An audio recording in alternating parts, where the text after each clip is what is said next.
Thank you very much, everybody. Well, thank you very, very much. Vice President Vance, Speaker Johnson, Senator Thune, Chief Justice Roberts, Justices of the United States Supreme Court, President Clinton, President Bush, President Obama, President Biden, Vice President Harris, and my fellow citizens. The golden age of America begins right now.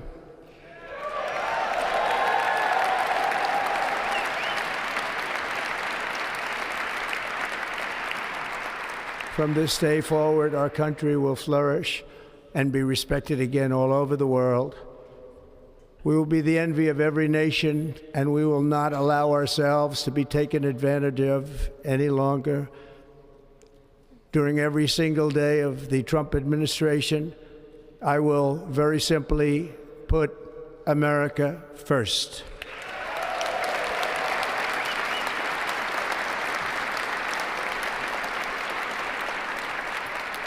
Our sovereignty will be reclaimed.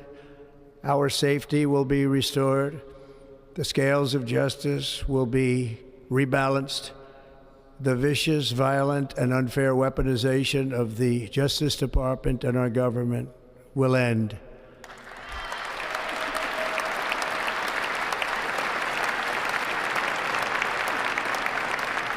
And our top priority will be to create a nation that is proud, prosperous, and free.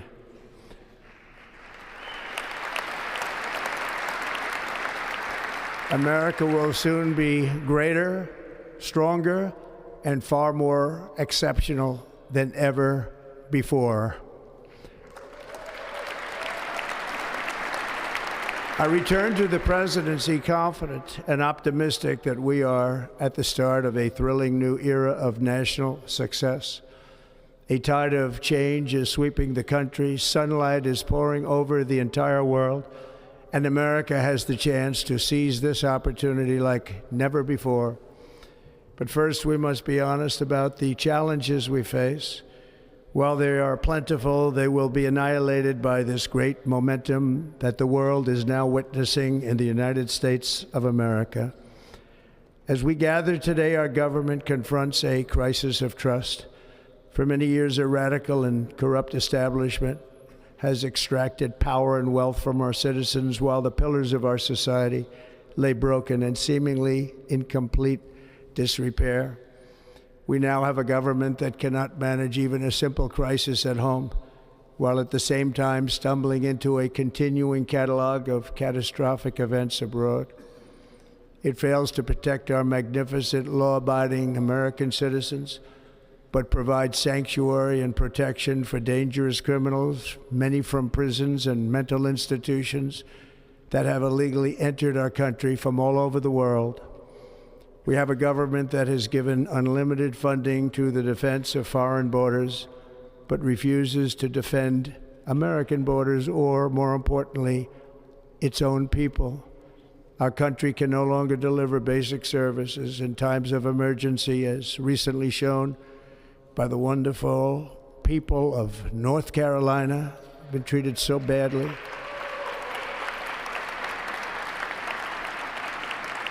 And other states who are still suffering from a hurricane that took place many months ago.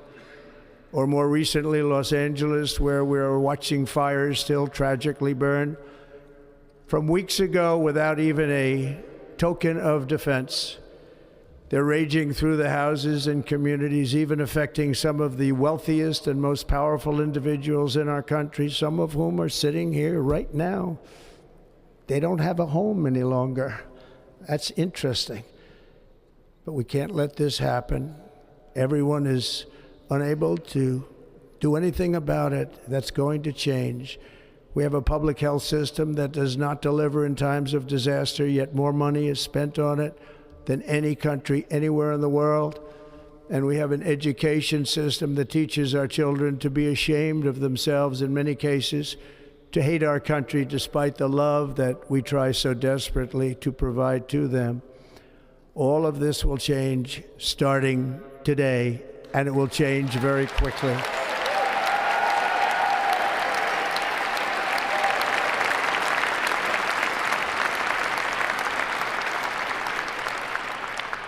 My recent election is a mandate to completely and totally reverse a horrible betrayal and all of these many betrayals that have taken place, and to give the people back their faith, their wealth, their democracy, and indeed their freedom.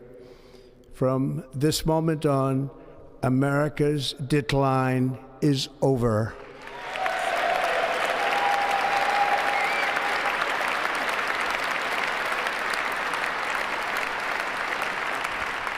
Our liberties and our nation's glorious destiny will no longer be denied, and we will immediately restore the integrity, competency, and loyalty of America's government.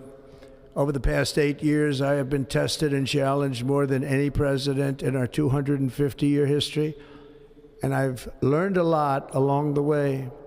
The journey to reclaim our republic has not been an easy one, that I can tell you. Those who wish to stop our cause have tried to take my freedom and indeed to take my life. Just a few months ago in a beautiful Pennsylvania field, an assassin's bullet ripped through my ear. But I felt then, and believe even more so now, that my life was saved for a reason. I was saved by God to make America great again.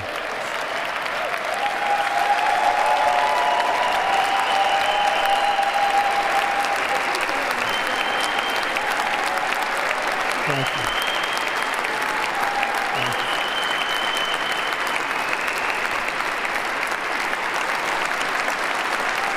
Thank you very much.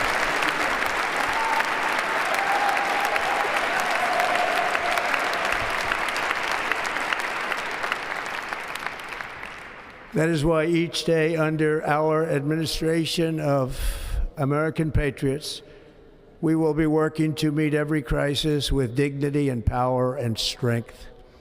We will move with purpose and speed to bring back hope, prosperity, safety, and peace for citizens of every race, religion, color, and creed.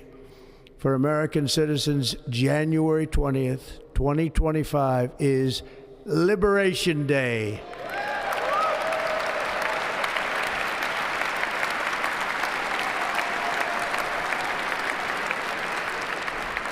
It is my hope that our recent presidential election will be remembered as the greatest and most consequential election in the history of our country. As our victory showed, the entire nation is rapidly unifying behind our agenda with dramatic increases in support from virtually every element of our society, young and old, men and women, African Americans, Hispanic Americans, Asian Americans, urban, suburban, rural. And very importantly, we had a powerful win in all 7 swing states. And the popular vote, we won by millions of people. To the Black and Hispanic communities, I want to thank you for the tremendous outpouring of love and trust that you have shown me with your vote. We set records, and I will not forget it. I've heard your voices in the campaign, and I look forward to working with you in the years to come. Today is Martin Luther King Day, and his honor, this will be a great honor, but in his honor we will strive together to make his dream a reality. We will make his dream come true.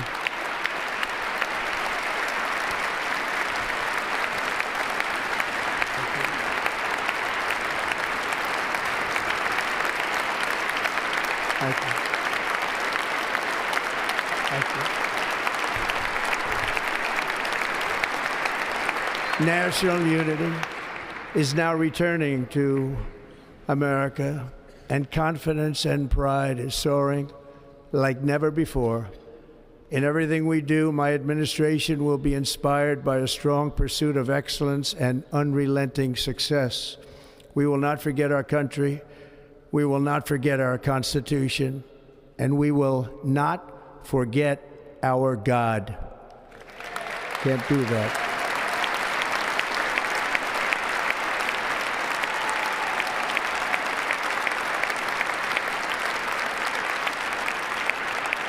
Today, I will sign a series of historic executive orders. With these actions, we will begin the complete restoration of America and the revolution of common sense. It's all about common sense. First, I will declare a national emergency at our southern border.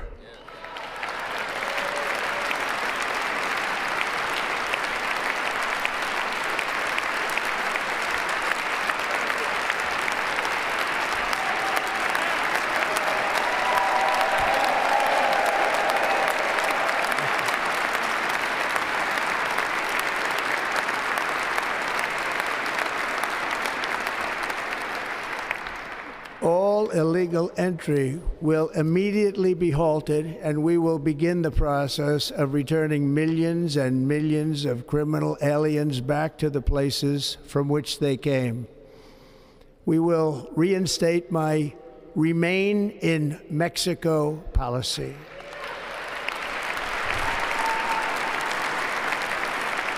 I will end the practice of catch and release. And I will send troops to the southern border to repel the disastrous invasion of our country.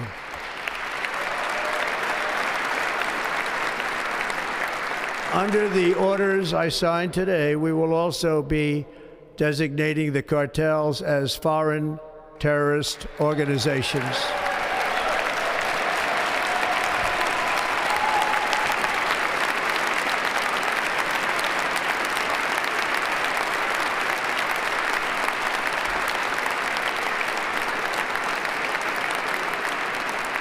And by invoking the Alien Enemies Act of 1798, I will direct our government to use the full and immense power of federal and state law enforcement to eliminate the presence of all foreign gangs and criminal networks, bringing devastating crime to U.S. soil, including our cities and inner cities.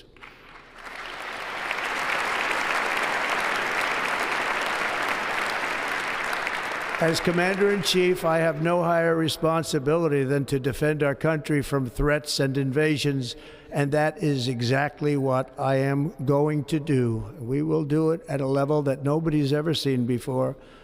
Next, I will direct all members of my cabinet to marshal the vast powers at their disposal to defeat what was record inflation and rapidly bring down costs and prices.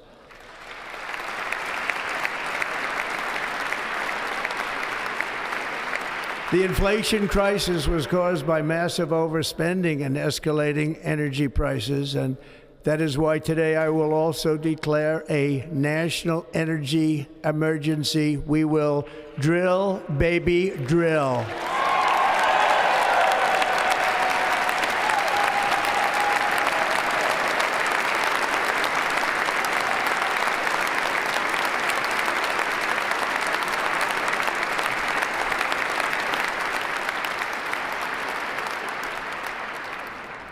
America will be a manufacturing nation once again, and we have something that no other manufacturing nation will ever have, the largest amount of oil and gas of any country on earth, and we are going to use it.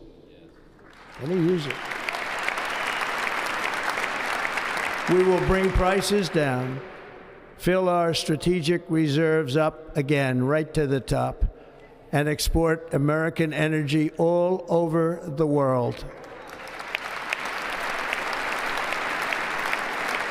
We will be a rich nation again, and it is that liquid gold under our feet that will help to do it.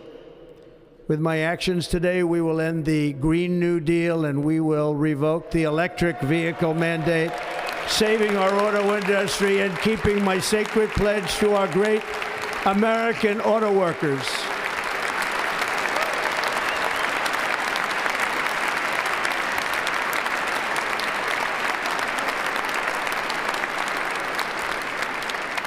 In other words, you'll be able to buy the car of your choice. We will build automobiles in America again at a rate that nobody could have dreamt possible just a few years ago. And thank you to the auto workers of our nation for your inspiring vote of confidence. We did tremendously with their vote. I will immediately begin the overhaul of our trade system to protect American workers and families. Instead of taxing our citizens to enrich other countries, we will tariff and tax foreign countries to enrich our citizens.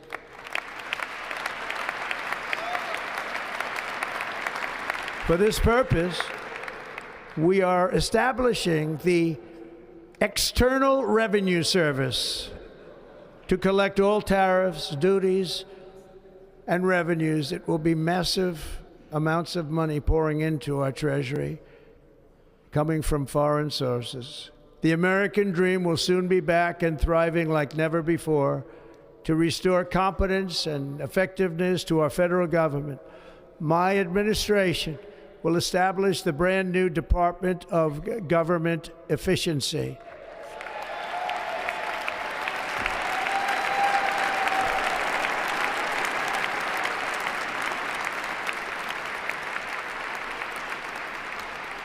After years and years of illegal and unconstitutional federal efforts to restrict free expression, I will also sign an executive order to immediately stop all government censorship and bring back free speech to America.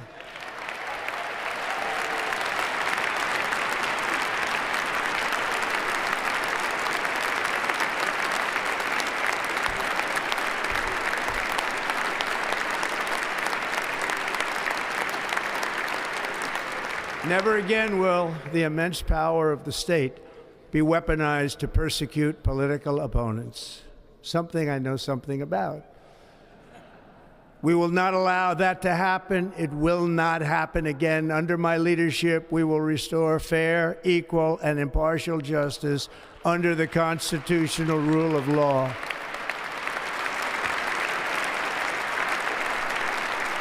And we are going to bring law and order back to our cities. This week, I will also end the government policy of trying to socially engineer race and gender into every aspect of public and private life.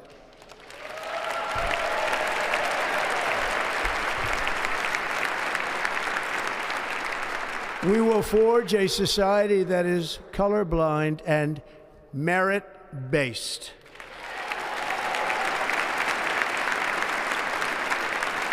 As of today, it will henceforth be the official policy of the United States government that there are only two genders, male and female.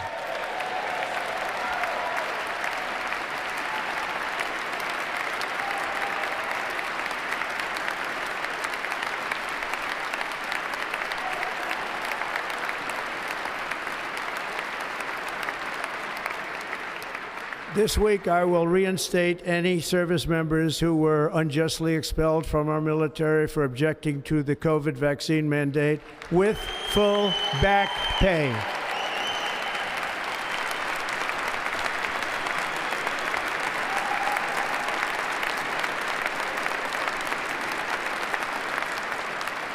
And I will sign an order to stop our warriors from being subjected to radical political theories and social experiments while on duty.